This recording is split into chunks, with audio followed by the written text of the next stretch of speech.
Say you've got some kind of object that you want to reuse. The first thing you should do is turn it into a prefab. So just take it and drag it down into here. Now you can drag it back into your world as many times as you want. It will be exactly the same as that first one. And if you open up your first one and make a change to it, any kind of change, save the prefab, go back to your world, and you'll see that all of these have had the same exact change made to them. So this is another thing that will save you a ton of time when you're making your map. If you're trying to copy and paste some, you want to change it later down the road, every single instance of that object in your map will be updated instead of just one. Here's how you make map options. So what map options are, you'll be able to open your phone and go to a menu called map options, and this will let you toggle on and off different aspects of your map. You can use this for different things like opening up different parts of your map, disabling certain things, changing between skyboxes. For this video I'm going to use it to disable these grinds. So the way I'm going to do that is I'm just going to group all of these grinds into a parent. Now I'm going to click the plus, go to Mapstation, and add map options. I'm going to add a map option and name it Beanstalk Grinds. Description. So default value, I'm going to leave it on. You can also set up a camera.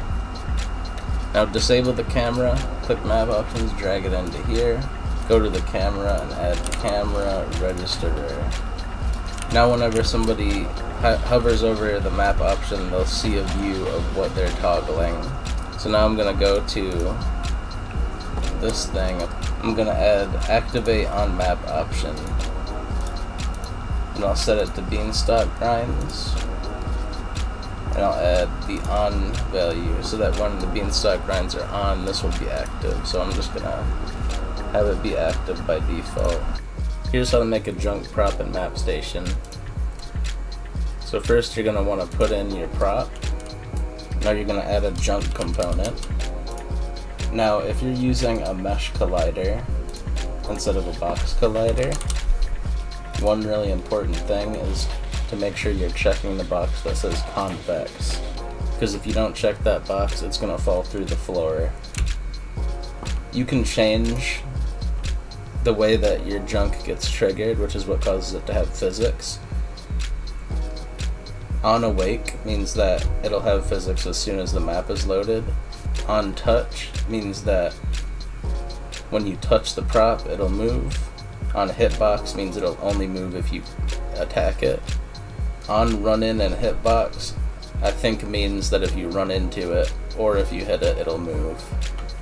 So we're going to set it to on hitbox. Now you're going to want to make a stage chunk. If your map doesn't use chunks, you can just make the stage chunk really big.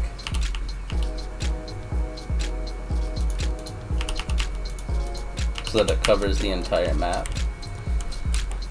If your map does use chunks, then you can just put your junk prop inside of the chunk that it's inside of. So take your prop, put it inside the chunk. Now let's test it out.